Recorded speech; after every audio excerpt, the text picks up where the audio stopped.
Subhanallah walhamdulillah wala ilaha illallah wallahu akbar wala hawla wala quwwata illa billahil aliyyil azim. Glory be to Allah, all praise to Allah. There is no God but Allah. Allah is great. All power and might belong to Allah, the Most High, the Great.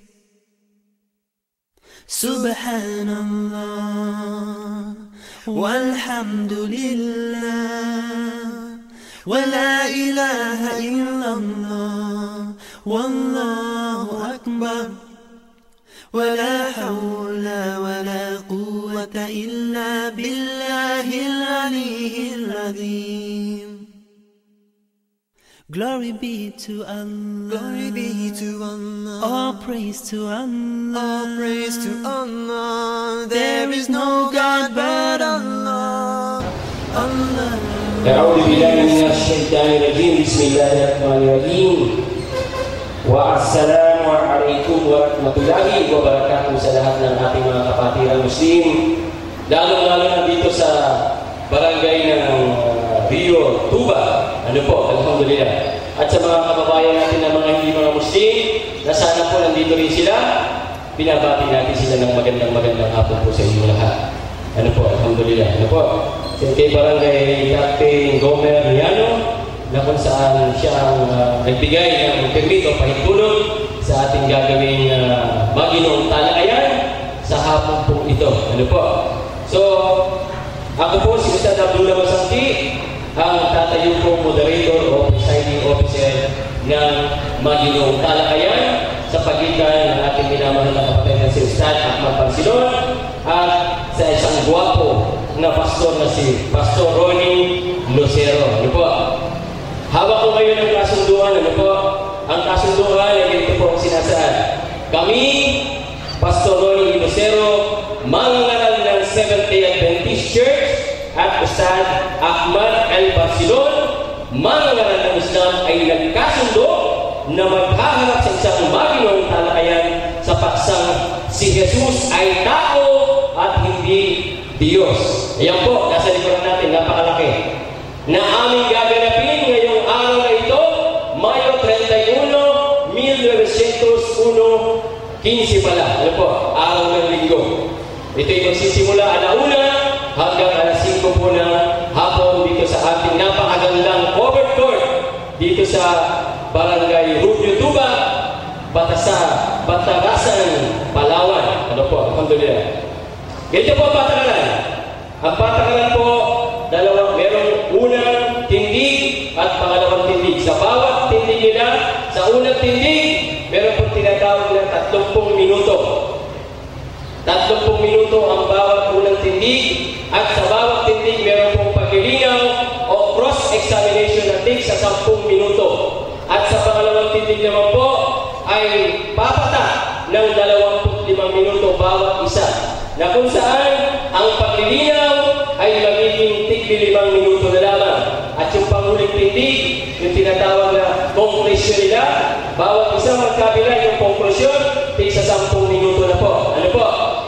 At dahil ang paksa po natin, si Jesus ay tao at hindi Diyos, ito po'y stand natin mga Muslim o stand na natin minamahal na si Ustad Ahmad Barsilon, siya po yung lumalabas na positive. Therefore, wala pong pag-uusapan kung sino mauna. Ang positive po sa bawat debate siya ang laging naunang titindig.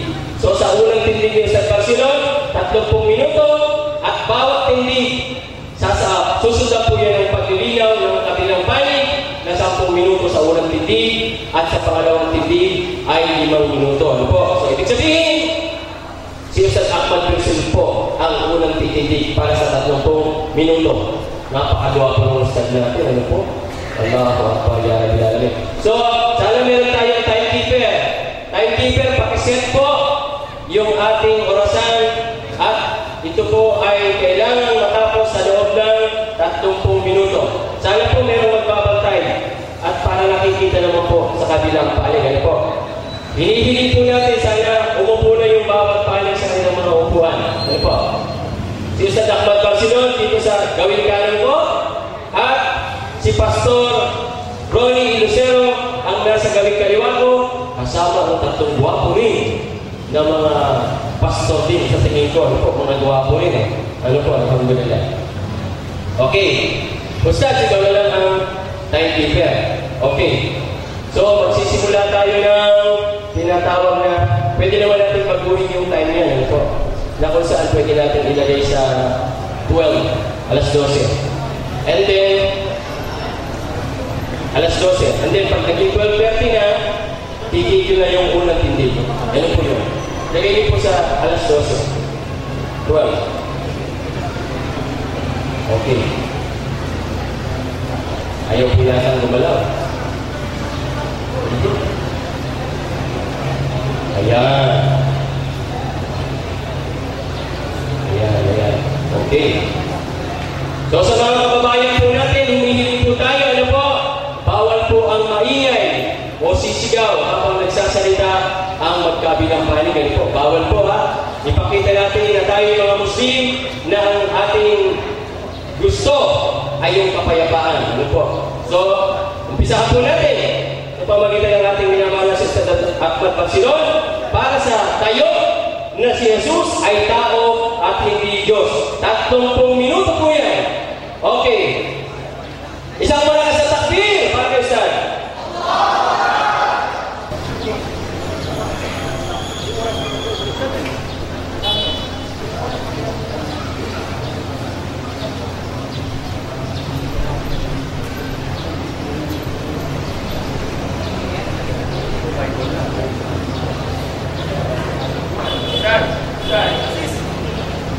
Kailangan nila ang Biblia nila kasi hindi yan ang ating paniniwala. May paniniwala ng pag-usapan positibo Ngayon mamaya, lalako kayo sa Biblia nila.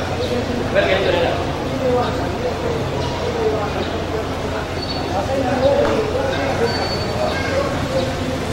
Okay.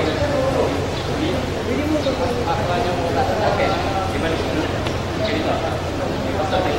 Tama yung sinabi ko sa dito. Hindi mo iba sa pero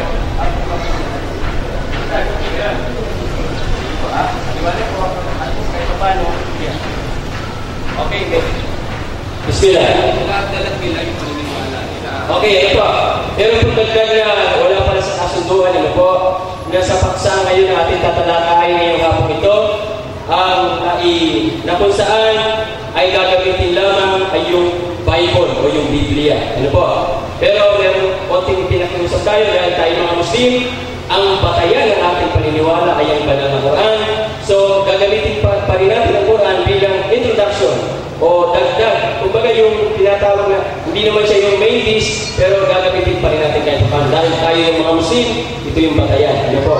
At gagamit tayo ng Biblia, ano po, para tayo maging makatarungan sa gagawin natin pag-uusap. Gagamit tayo bilang yung Quran, yung Biblia nila, gagamitin natin para sa paksa ating pag-uusapan. Okay, muli, tawagin natin si Ustad Ahmad Barsilon sa unang tindigyan ng 30 minuto, isang malakas na takbir para kay Ustad Ahmad Barsilon. Takbir, mga kapatid!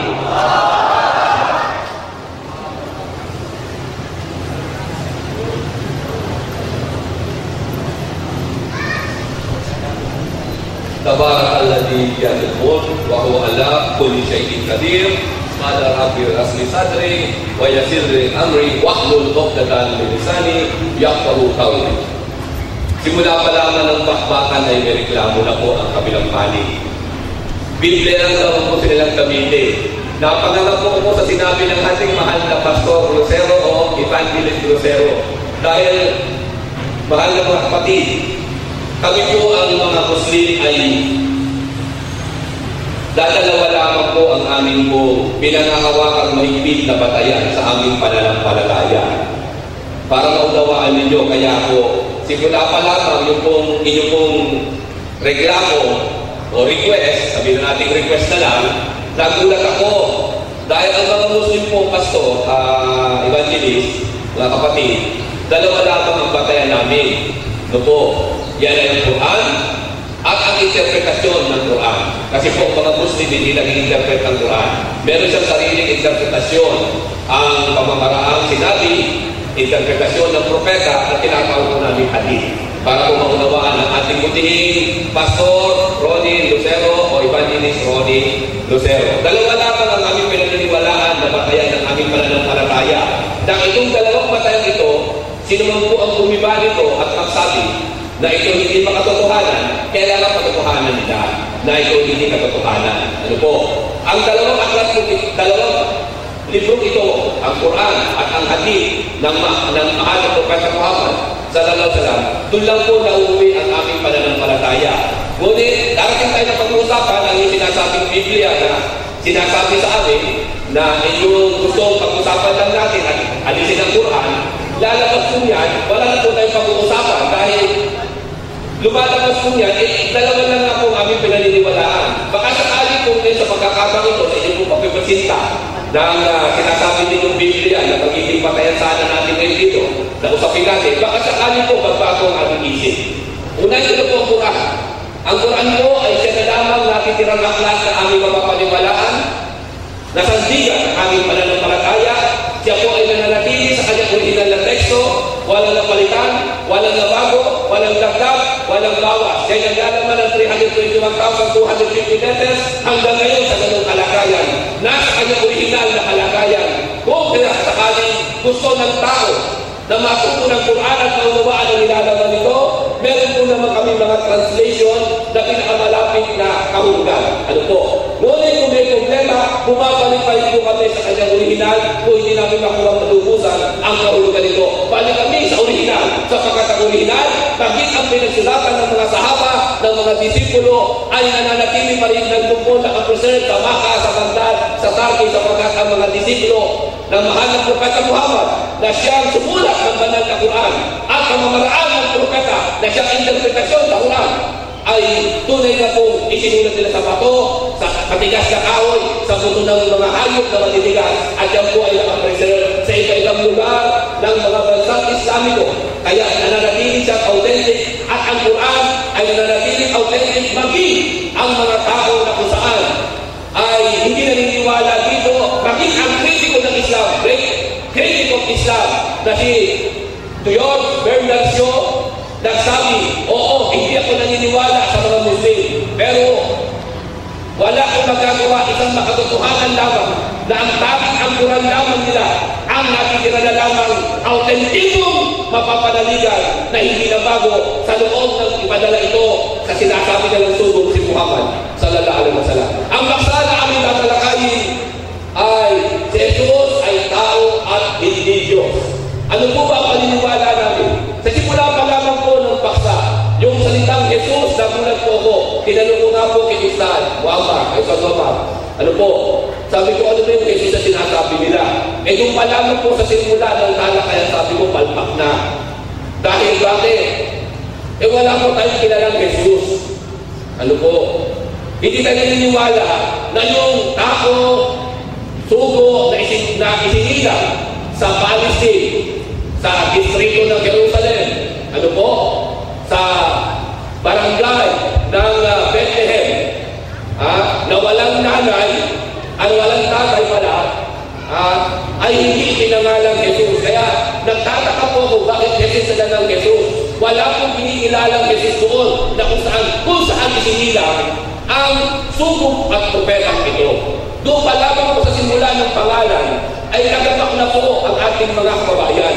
Dahil ang tunay na pangalan ng sugo na ipinagalang ito sa bayan ng Israel ay Isa Ibn Maryam. Kaya nga po sa una pa lamang talakayan na titulo o paksap at talakayin ay nagtataka na po ako, sino itong Jesus na ito? Ano po? Kapagkat ang isang letra lamang mawala sa isang pangtanging pangalan, lalo na ng tao, hindi na siya. Halimbawa, si Evangelist Ronnie Lucero, tanggalin mo lamang yung letrang R sa unahan ng kanyang pangalan, gawin mo lang Oni, hindi na po si Eden. Ano po? See? Napakalayo po ng Jesus sa tunay ng pangalan na Isa, Ibnu Maryam. Kaya nga ang mga Kristiyano, nahahakam po ako sa kanila. Naaawa ang aking puso dahil tawag sila ng tawag sa tubong ito na ating kinikilala. Mga man siguro, ibang pakilala na lang, baka Diyos naman po siguro. Lalo na habang po kung sinodiyos nila ito. Dahil wala pong ganong pangalan na isinilang sa Bethlehem. Na ang pangalan ay Jesus. Ang isinilang po sa Bethlehem, simula pa lamang nung kanyang pagkakasilang, ay pinangalanan po siya sa tunay ng pangalan, Isa, Ibnu Maryam. Ngayon, sa ating banal na umaga, pagsasabi natin, dahil para maunawaan nila, baka nga itinutukoy nilang Jesus, sinabi nila, ito na yung isinilang na walang tatay, ay sabi ko, iyak, Isa ang pangalan niyan. Sabi natin sa ating mga eskola na nagtatranslate ng Quran sa ibang wika, hiramin na muna natin yung kanilang pagkilala kay Isa, Ibnu Maryam. Bagamat nabigay tayo ng mga close parenthesis na yan ay hindi Jesus ang pangalan. Ang tunay ng pangalan, Isa, Ibnu Maryam. Kaya kung tatawagin sa Jesus sa araw na yaon na muling magkabuhay, hindi nilingon ang sumong ito dahil hindi Jesus ang kanyang pangalan. Ano po? Kaya kung palamang sa pangalan, totoo lang po, nagapak na ang bayang Kristyanismo. Dahil ang kanyang sinusundan na si Jesus Cristo daw, kanyang Diyos, hindi kilala, to be honest with you, palpak lang po sa pangalan. Ano po? Nagtataka nga po ako sa kanila, bakit ang pantanging pangalan ay pinatranslate sa ibang wika? Ano po? Ako pala, paglipat ko sa ibang bansa, iba na ang pangalan ko. Hindi, isang letra lamang ang mawala ay yung pangalan, hindi na ikaw yan. Kaya kung malaman sa simula ng patalunan, dapat ilagay na ng close parenthesis, Isa, Ibnu Maryam. Baka ito kung nilutukoy nila. Pagkat ito man, hiramin na natin yung kanilang pagkilala na Jesus. Ano po? Hiramin lang natin. Pero ulitin ko, ano po? This is not an exception. Ito po ay hindi matatawag natin exception na bagay. Dahil napakasensitibo na ito. Pangalan ka lamang, pumalpak ka na, paano ba sa paniniwala? Lalong papalpak na agad. Napakasensitibo po ng gagawin na yan. Ano po? Walang Jesus na isinilang sa Bethlehem kung ito yung tinutukoy nila na kanilang naaming pag-uusapan ngayon. Dahil tunay ng pangalan, Isa, Ibnu Maryam. Ano po? Yan ang tunay. Kahit ang punta mismo ay sa Palestine, pag kinaman mo, saan ba dito isinilang yung tao na kung saan ay sa aming mga Kristiyano tinawag namin Jesus, pero kung Jesus dito, sa sabihin ng mga Palestino, walang Jesus kami isinilang dito, walang nakakalang Jesus na isinilang na bata na walang ama. Ang nakatala dito sa amin, Isa, Ibnu Maryam. Hindi mo namin alam kung saan ang galing ang pangalan ng Jesus na yan. Yan po ay sa amin, mga Muslim, sa aming mga mananampalatayang Muslim, hindi natin ito gagawin exception sapagkat sa ating mga Muslim, ang pagtawag na Jesus kay Isa, Ibnu Maryam ay isa ng malaking insulto ito. Dahil bakit? Hindi siya yun. Hindi siya ang Jesus. Ano po? Ang tunay na isinilang sa Palestine, ang kanyang tunay na pangalan ay Isa, Ibnu Maryam. Ano po? Yan. Okay. Kung ihamin na muna natin ang pangalan yan, para magkaintindihan mo ang magkabilang pali, so be it, nabili lang muna natin, hiramin natin, bagamat hindi po exception ito mga kababayan. Okay. Tayo mga Muslim, tulad na sinabi ko sa inyo, ang batayan ng ating pananampalatayang dalawa lamang. Kung meron ipipresenta sa ating ibang aklat, kailangan muna natin examinin ito. Mamaya natin i-examinin. Ano po? Ngunit siyempre, tinatanong tayo, at ang paksa ay positibo sa atin. Anong paniniwala natin? Si Jesus, anong natin paniniwala? Walang Muslim na matatawag na Muslim. Ulitin ko, walang Muslim na matatawag na Muslim kung hindi magmamahal, kikilala, dadakila, at higit sa lahat, susunod sa lahat ng mga aral na itinuro ni Jesus, kung Jesus yan, o Isa, Ibnu Maryam, sa tunay niyang pangalan. Nahihirapan po ako talaga kasi hindi yan ang tunay niyang pangalan, kaya ito nagpapalito sa akin. Kasi nasanay tayo sa pangalan ng sugo ito, Isa ibn Maryam. Kaya nga marami sa ating mga Muslim, ang pangalan ay Isa. Na po, bilang pagmamahal natin sa tinatawag nilang kung Jesus ito sa kanila. Ano po? Kaya lang, ito po yung malaking insulto na. Sige, gamitin na rin natin. Sila naman ang may gusto niyan, para magkaintindihan. So, walang Muslim na hindi ikilala, hindi sa lahat, susunod sa mga aral ni Cristo. Ano ang aming paniniwala na nakasulat sa banal na Quran at autentikong pananalita ng Propeta Muhammad sallallahu alaihi wasallam? Na tayong mga Muslim, kapatid na Ronnie, kami pong mga Muslim ay naniniwala na ang Jesus na sinasabi ng tinutuloy ay isinilang na walang ama. Naniniwala po kami dyan. He was born miraculously. Na siya walang tatay. Nanay lamang. Kaya nga pangalan niya ay Ibn Maryam. No po. Isa, si Isa na anak ni Virgin Maria. Naniniwala po kaya. Ano po? Na ang kanyang Maria ay virgin, walang nangyaring pagkakalik, at siya naisilang sa pundong ito. Yung pong aming paniniwala. Kami mga Muslim ay naniniwala na si Jesus, no po, mga kababayan, ay isang propeta ng Diyos. Yan po ang nakasulat sa aming banal na Quran. Si Jesus mismo ang nagpapatotoo. Chapter 19 po yan, verse 30 ng banal na Quran. Sabi ni Jesus Christ o Isa, ala inni Abdullahi atani al-kitaba wa ja'alani nabiyya. Sabi ni mismo ni Jesus Cristo nung tanungin siya, ito ang kanyang unang miracle. Kauna-unahang milagro na kanyang nagawa ng pagkakatalaga sa kanya bilang sugo. Alipin ng Diyos, siya'y nagsalita nang wala pa siyang isang buwan. Pinagtanggol niya ang kanyang ina at kanyang winika, ako ay alipin ng Diyos. Abdullah, alipin ng Allah. At ako'y kanyang pinahayagan ng Ebanghelyo. At ako ay kanyang itinalaga bilang propeta. Yan po ang isa sa mga pangunahing paniniwala ng mga Muslim. Ano po? Patungkol kay Isa ibn Maryam, close parenthesis, Jesus. Kami rin po ay naniniwala na ang Jesus ito ay nakapagpapagaling ng sakit. Bumuhay ng patay. Naniniwala po kami dyan. Ano po? Pero hindi sa kanyang kapangyarihang galing. Kundi mula pa rin sa permisyon ng Diyos. Sang-ayon sa mga tala ng banal na Quran at sa mga reaksyon natin ng Propeta Muhammad. Sabi ng sugo na si Muhammad sallallahu alaihi wasallam, si Isa ibn Maryam o Jesus ay nagpapagaling ng may sakit, bumubuhay ng mga patay sa pamamagitan ng kapangyarihan ng Diyos. Kaya walang pag-aalinlangan na aming pagkilala kay Isa o Jesus Christ na ang kapangyarihan niya ay mula sa Diyos at wala siyang kapangyarihan sa ganang kanya. Naniniwala din kami na ang Jesus na tinutukoy ng mga Kristiyanong ito, no po, bagamat hindi ang tunay ng pangalan, lagi kong binibigyan ng emphasis sa paulit-ulit, nagiging redundant na dahil nakasanayan ko po ang tunay na pangalan bilang pagrespeto. Doon pa lamang dire-respeto na namin ang dakilang sugong ito. No po, naniniwala po kami na si Jesus, bukod siya ay propeta, siya po ay isang sugo ng Diyos. Kaya siya tinawag ng sugo o messenger, may dala siyang mensahe. At ang mensahe yun ay ang tinatawag na Injil. Ngayon, tinarasin po ito ng mga kababayan natin, mga kakristyanuhan, na ito ang Ebanghelyo.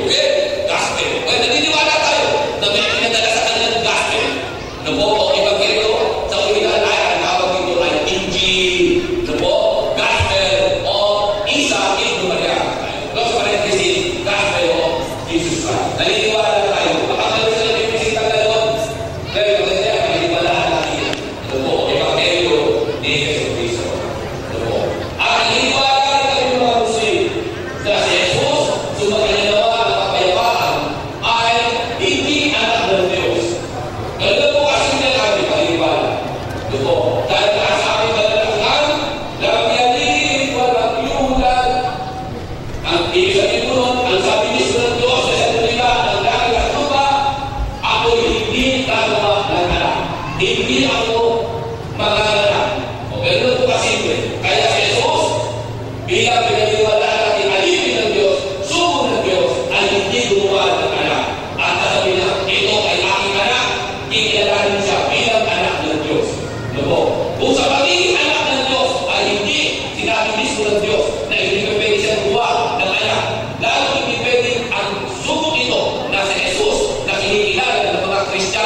Sa Suratul Maryam chapter 19 po ng banal na Quran na sinabi ni Jesus, Rabbi wa Rabbukum fa'budu hada siratul mustaqim. Si Jesus, nung siya nagpasimula ng mangaral, ang sabi niya, ang Allah, ang aking Diyos, inyong Diyos, kaya sambahin natin. Sinasama niya yung sarili niya doon sa kanyang mga kausap. Sambahin natin ang nag-iisang Diyos. Ito ang matuwid na landas. Since ipinakilala ni Kristo ang nag-iisang Diyos, kaya hindi niya kailanman kinilim na siya ay merong pagka-Diyos, hindi niya rin kailanman kinilim na siya ay anak ng Diyos. Yan po ang napakalinaw sa banal na Quran. Kaya kung ating susuriin ang banal na Quran, isang napakatibay at napakalinaw na direktang kapahayagan na walang pag-aalinlangan pag binabasa niyo po ang Quran. No po. Mamaya sa pangalawang tingting, siguro ipipresenta nila ang Biblia. Suriin natin kung pwede natin panalingan. Ganun lang po kasimple yan. Kung mapapagtibay nila na ang ipipresenta nila ay talagang kapanalig, aba, ang Ustad Ahmad Rasul po na nandito na nagtatayo sa tunay na pananampalataya ay yayakap sa kanilang pagdiwala. Tahanin ko na kayo ng mga kahanap ng mga Muslim. Yayakap sa kanila. Kung mapapatunayan nila, no po, na si Jesus, sa ngayon kayo sa na pag-usapan na lang patunayan nila si Jesus ng Diyos. Sila na po natin. At sumihin natin yung kaya ibibigisita. Abay, nagtutuloy yun. Abay, sa kapatid sa kanila. Ano po, gano'n lang kasi po ang inuusan. Dahil sa loob po ng 23 taon na ating kapapaanan, bukang pinigulagi sa napakaraming mga paso, mga pare, na ilang mga seta ng reliyon. See? Ang sabi ko sa nila, share your faith to us. Share your gospel to us. If this is true, if that is true, kung yan ay makatotohanan, ako ang unang-unang yayakap sa inyong paniniwala. Ito ay nakakasumali, mga kapatid. Gaano ko na tayo kamahal? Gaano man ang ating mga pinagsamahan? Kung totoo ang kanilang paniniwala, in public ito, walang pag-aalinlangan na ang kanilang paniniwala ay matibay, magigay ang sandigan. Maging sa sintito kumulamang ng isipan ng isang tao ay katanggap-tanggap. Aba, kahit kung gano'n ko kayo kamahal, lupo, iiwanan ko kayo dahil yung pala yung katotohanan. Lupo, gano'n lang kasi kaya ako sa inyo. Dahil hanggang kamatayan, maninindigan po ako kung ano ang katotohanan. Pag nakapagpasit sa kita ng katotohanan, aba, doon ako. Kung gusto nyo sumama sa akin, sumama kayo. Kung hindi naman, ako'y mananatili, andang talikuran, at akakin kung ano ang matuwid na landas. Kung ano ang mga katotohanan na walang pag-aalinlangan. Dahil hanggang ngayon, sa loob ng 23 taon, inahanap ko po yan na makapagpapatotoo na ang pananampalataya paniniwala ng mga Muslim sa buong mundo na may miyembro na mahigit 1 milyon na ngayon. Ano po? Na magsasabi sa akin na ang aking pananampalataya paniniwala lalo kay Jesus o Isa Ilyo Maryam ay hindi katotohanan. Ano ba ang ating pinaniniwalaan patungkol sa dakilang propeta ito? Bukod siya yung propeta, siya ay alipin ng Diyos. Ano po? Pinaniniwalaan natin, siya ay sugo at eksklusibong sugo lamang. Limitado ang pagkakasugo sa kanya. Kung papaano sinabihan sa propeta Muhammad sa banal na Quran, sinabi ng Allah sa kanya, wa anta rahmatul lil alamin. Sabi ng Allah kay propeta Muhammad sallallahu alaihi wasallam na ikaw ay sinusugo ko sa lahat ng sangkatauhan at pati sa jinn. Yun ang ating paniniwala kay propeta Muhammad sallallahu alaihi wasallam. E ano naman ang ating paniniwala kay Isa Ilyo Maryam o Jesucristo? Tayo naniniwala na siya'y sugo rin. Ngunit hindi sugo sa sangkatauhan. Sabi sa banal na Quran, Suratul Zukhruf, chapter 43 ng banal na Quran, verse 59, in huwa ila abdun an anta alayhi wa ja'alnahu ma'alal li bani Israel. Kung aking iniiwan sa pinakamalapit na wika, ikaw ay isinusugo ko, pinili ko, at lahat ng pabor ay ibinigay ko sa iyo, o Isa o Jesus Christ, at ikaw ay isinusugo ko bilang tanda lamang, sign, makanal, bayan ng Israel. Kaya ang limitasyon ng pagkakasumbong kay Kristo ay para lamang sa bayan ng Israel. Kaya nga nagugulat tayo mga Muslim dito sa ating bansa. Bakit itong mga kababayan natin Kristiyano, pag tinatanong ko sila, ikaw ba'y kabilang sa 12 angkan ng Israel? Hindi po. Bakit Jesus ka ng Jesus? Ikaw ba, pastor? Bakit Jesus ka ng Jesus? Samantalang si Jesus ay hindi isinubo sa iyo. Siya ay meron lamang limitasyon ng kapagkakasubo sa kanya. Siya ay eksklusibo lamang isinubo sa bayan ng Israel. So, sa araw ng paghukom, tatalikuran ka ni Jesus. Dahil hindi siya para sa Pilipino. Siya ay isinubo lamang eksklusibo ulit sa bayan ng Israel. Yun ang aking paniniwala na nakasulat sa banal na Quran. Kung medyo pinisita mamaya ng mga ebidensya, yung po ating examinin. At kung makatotohanan, ulit ko, ako po ang inyong mustad. Gaano ko mga kayo kamahal, tatalikuran ko ang pagiging Muslim ko at ako ay yayakap sa samahan ng ating mga kapatid nito na pinangungunahan ni Evangelist Ronnie Rosero. Ganyan ang aking paninindigan. Ano po? Tingnan ko natin ang examinin mamaya, makakatotoo ko. Dahil nakakahanap ang mga katulad nila na kanilang pananaw ay tama. Pero tingnan natin kung makakatama. Ano po? Pero kung hindi tama, wala naman tayo hihilig sa kanila.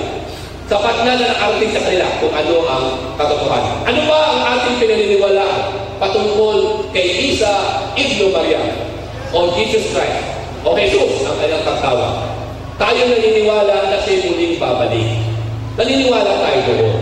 Bilang bukod, hindi bilang Diyos, kundi kung ano yung itinalaga sa kanya ng dakilang tagapaglikha. Sapagkat naniniwala tayo, hindi na kumpleto ni Isa o Jesus Christ ang kanyang tungkulin na itinalaga sa kanya ng dakilang tagapaglikha. Kaya muli po siyang ibabalik dito, naniniwala tayo yan. Hindi natin nire-reject ang bagay na yun. Then, ano ba ang ating paniniwala? Tayo ay naniniwala, ito ang pagkawasak ng Muslim. Ito ang pagkawasak ng mga Muslim. Ito ang pinaka-shocking. Pag ito ay napatunayan nila, tiyakan, wasak na ang Muslim sa buong mundo. Dahil bakit? Chapter 4, Surah An-Nisa, ng Banal na Quran, chapter 4 ng Banal na Quran, Al-Aya, Miya, Saba o Kamsi. Verse 157, sabi ng Quran na siya nakitira na lamang autentikong salita ng Diyos na ating pinaniniwalaan, hindi na bago ang paniniwala ng Jesus. Siya ay hindi pa namamatay. Hindi siya napako sa krus. Hindi siya naipako. Siya ay iniligtas ng Diyos mula sa patatangkang kamatayan sa kanya.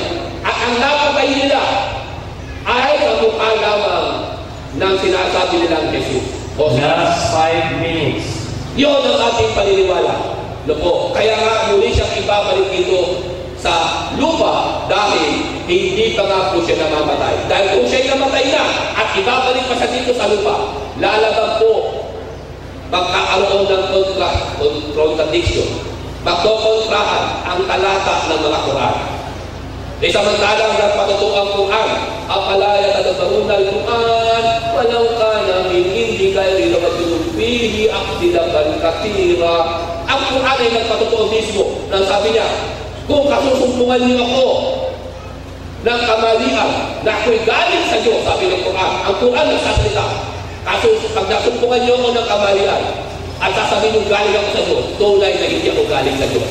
Ngunit since tunay na galing sa Diyos, naglatag mismo ang Quran kung paano natin susuriin ang mga taong nagsasabing dalaga nila ang mensahe ng Diyos. Susuriin natin siya sa pamamagitan ng kung nasumpungan natin ng kontrakan sa isa't isa, hindi yan galing sa Diyos.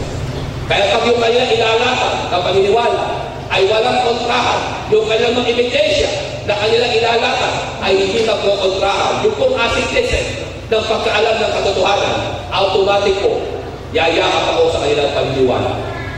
Ganun lang kasimple. At ito po ang pinakabigat na magiging suliranin. Dahil bakit?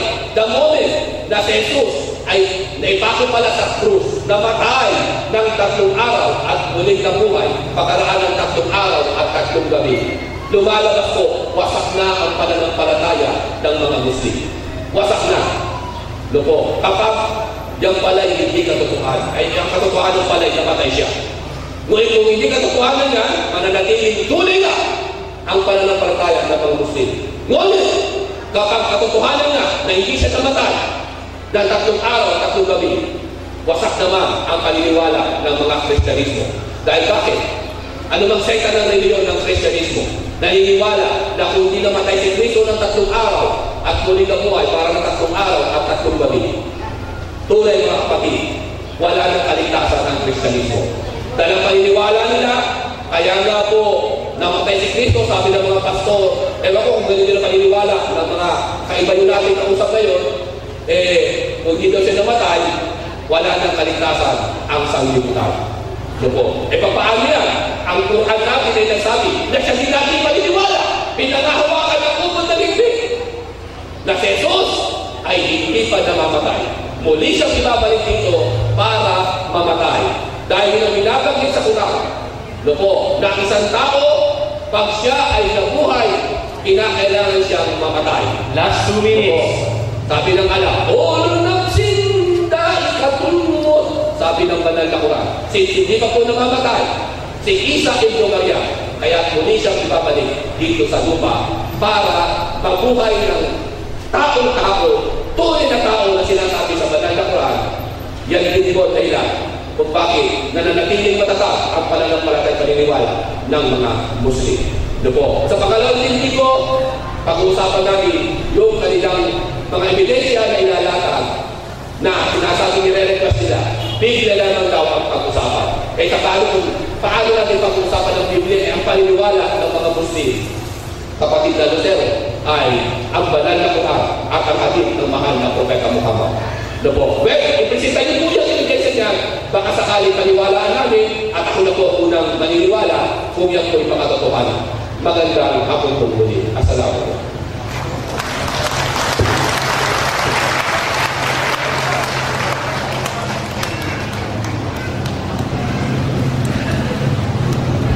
Okay, isang takbir para kay Ustaz Ahmad Barsilon.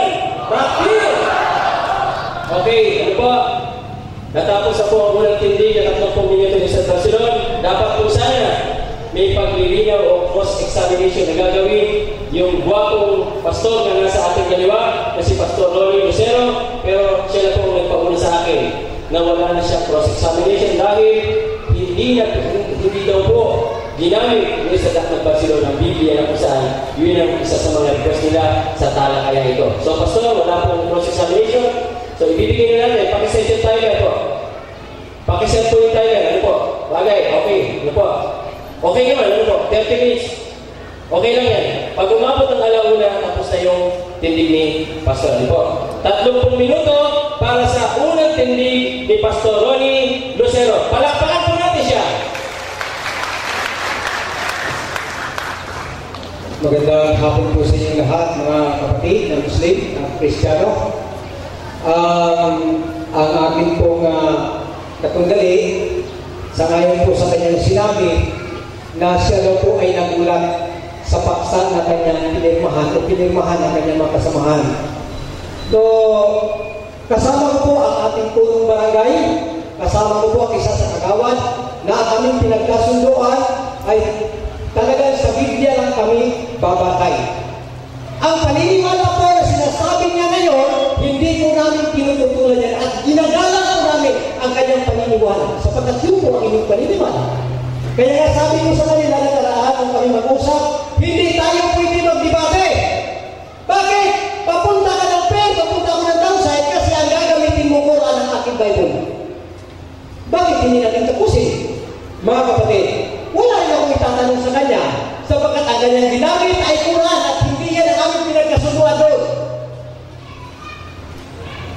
Tinawag nila akong pastor, alam naman ninyo akong sino ako. Kilala ninyo ako mga kapatid. So, okay na lang kasi yun ang gusto nila. So, malinaw po na sinasabi ko sa inyo na hindi po ganyan ang aming kasunduan. Sana ba yung ating kapatid na humaharap sa kasunduan? Bakit hindi tinutupad yung ating kasunduan? Isipin ninyo mga kapatid, isang buwan bago naganap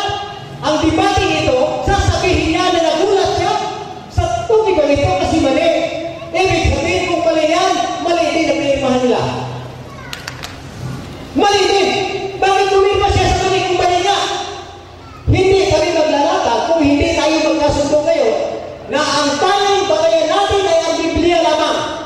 Hindi nga ako maniwala eh. Kasi sabi ko, ano na? Talaga bang makikipagtalakayan kayo at matutunayan ninyo na si Jesus ay hindi Diyos ang ayon sa Biblia? Oo daw. Oo. Pero saan na ngayon? Saan na? Eh, ano itatanong ko eh, kahit kunti sa Quran, wala akong wala. Aaminin ko sa inyo totoo. Kahit kunti sa Quran, wala talagang alam. At yung paniniwala ninyong tungkol kay Jesus, at yung inyong paniniwala sa Quran, ginagalan namin yan. Ginagalan namin yan. Paano namin ipapaliwanag sa inyo ngayon ang Biblia? Na pagkatapos maglatag ako ng aking topiko, sasabihin ko mali ang Biblia.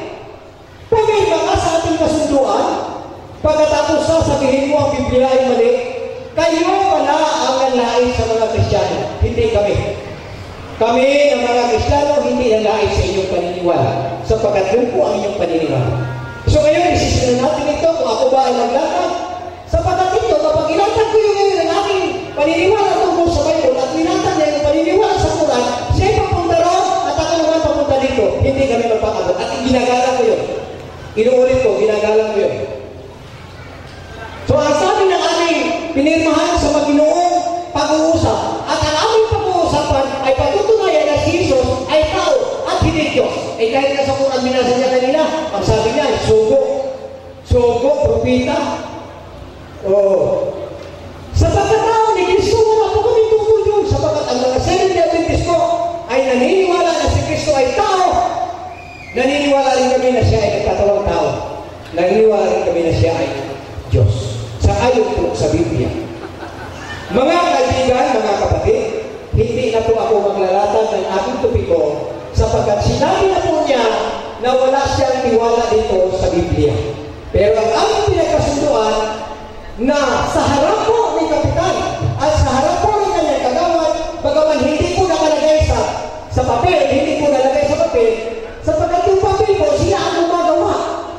Sila ang gumagawa. Sabi ko nga, na ang papel na ito, wala nakalagay dito na dapat abantay natin na Biblia. Okay na yun. Susunod naman kami. Kahit wala nilagay dito sa papel. At yung naman ang sinabi ko sa aming pamunuan, na sabi ko, sila ay nako na kahit wala nilagay dito, pag-uusapan namin ang Biblia lamang. Maliwanag po? Ano pang ilatag ko ngayon? Ang sabi mo niya, mali ito. Ano hindi ko pa ito ngayon? Siguro, sabi niya mali kasi wala siya mabasa sa Biblia. Na si Jesus ay tao at hindi Diyos. Kung maliwanag ko yan mga kapatid, sayang po ang inyong pagmasahe. Sayang po ang inyong pagpunta ngayon. Dahil hindi niya mapagpunta. Pastor, maputol ko lang po kayo. Okay. Bago po tayo nagsimula kanina, nag-usap tayo, ano po, nagagamitin lamang po ni Ustad Barcelon yung banal na Quran. So, ayon sa narinig ko, introduction pa lamang po yung kanyang sinabi. Introduction. At sabi niya, sa pangalawang tindig niya, at katibayan yung mga napakaraming Biblia sa harapan niya, gagamitin din niya ang Biblia. Tama. Tunay po yan, nagagamitin niya ang Biblia. Introduction lamang po ang ginawa niya. Tama po yun.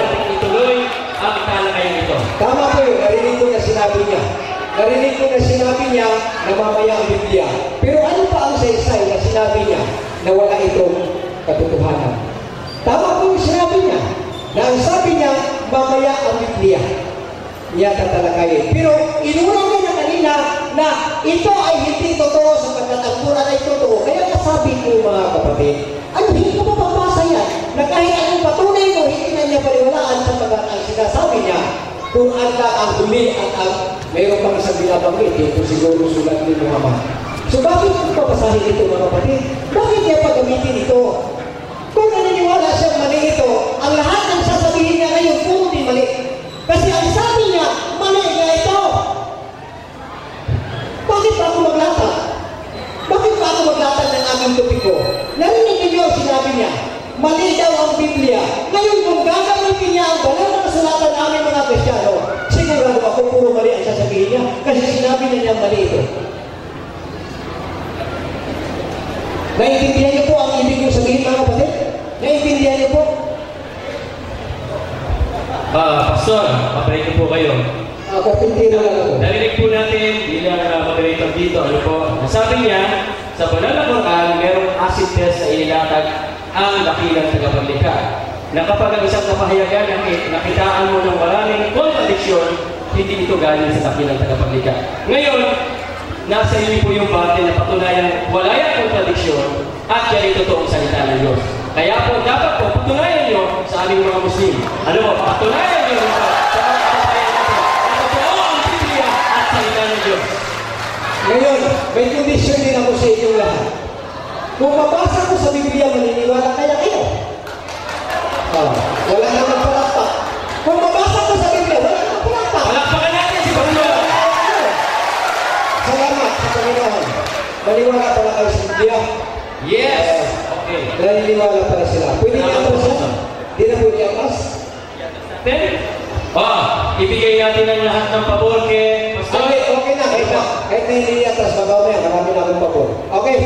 Hindi, bibigay po natin para sa Okay lang? back to zero. Sige. Para pagbigay natin na tayo mga Muslim, binibigay natin ang lahat ng pabor dahil mapagmahal tayo sa kapayapaan. Ano po?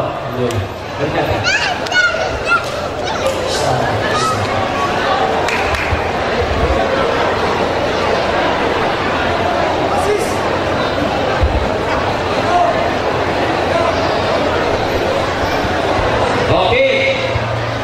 Muli, palakpakan po natin si Pastor Ronnie Lucero para sa kanyang unang hindi 30 minuto. Okay. Salamat sa inyong pagpalakpak, mga kapatid ko, yan ay totoo. Salamat po sa inyong lahat. Wala po akong tutunda. Kung kayo ay nagpalakpak dahil totoo, okay lang po sa akin yan. Okay, ngayon po ay ilalatan ko po ang aming topiko na amin po pinagkasunduan. Siya po ay ang paniniwala po niya, si Jesus ay tao at hindi Diyos, sangayon po sa Biblia. Yan po ang maniwala na pinag-usapan namin. Nakaharap kayo po kung bagay natin. Bagaman wala sa kasugan. Okay, tuloy!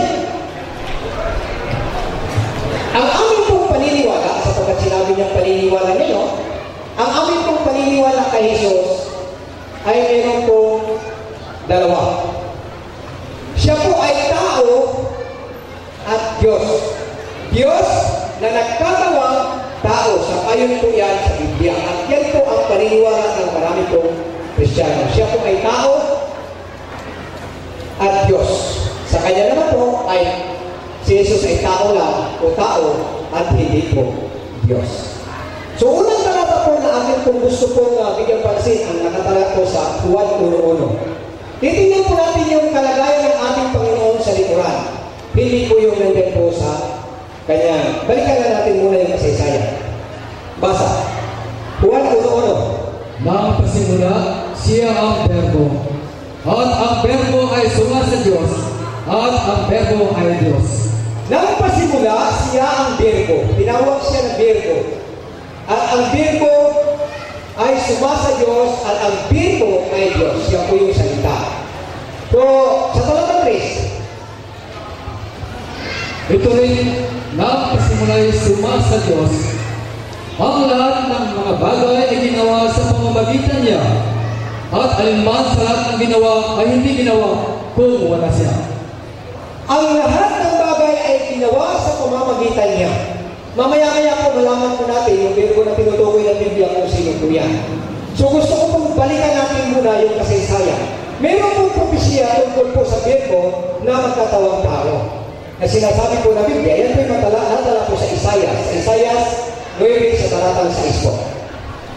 Sapagkat sa atin ay pinanak ang isang bata, sa atin ay ibinigay ang isang anak na lalaki, at ang pamala ay maaatang sa kanyang balikan, at ang kanyang pangalan ay tatawagin kamangha-mangha, tagapayo, makapangyarihang Diyos, walang hanggang Ama, Iulo ng kapayapaan. Yun po ang sinasabi ng Biblia sa Lumang Tipan.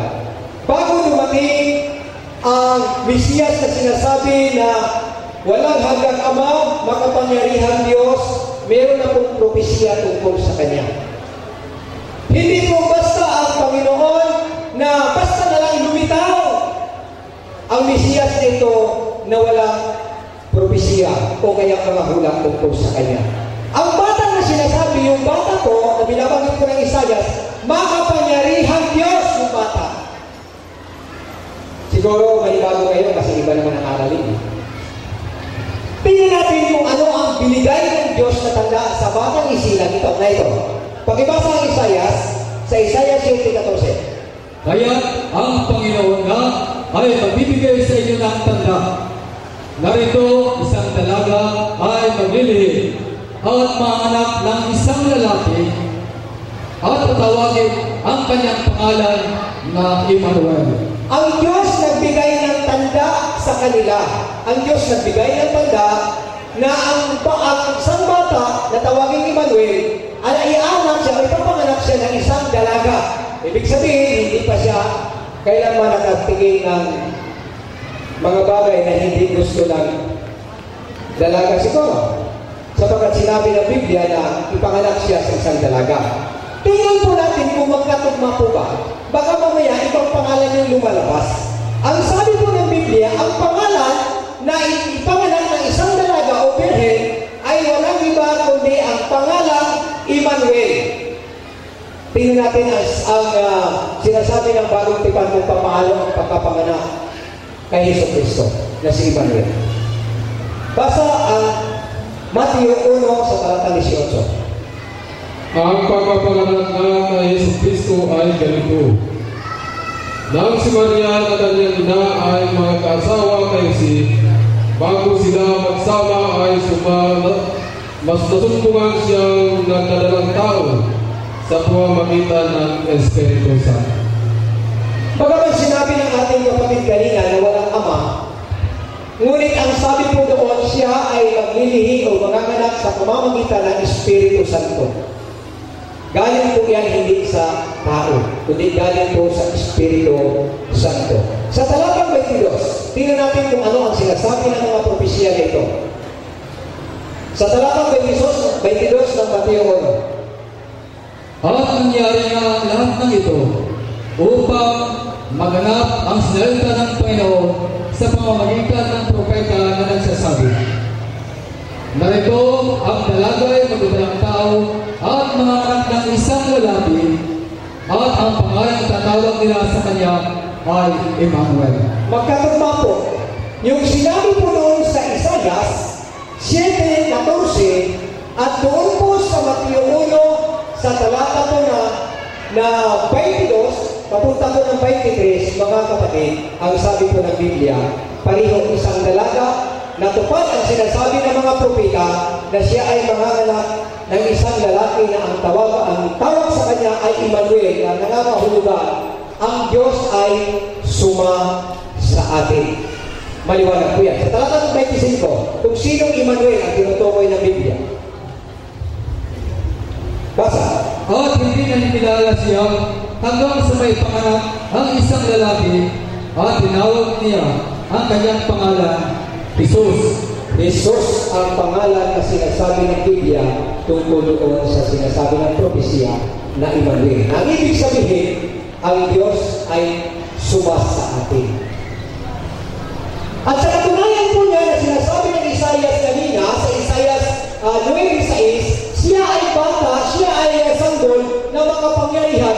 Totoo po yan sapagkat sinasamba po siya ng mga pantas na lalaki doon po sa talatang 2, talatang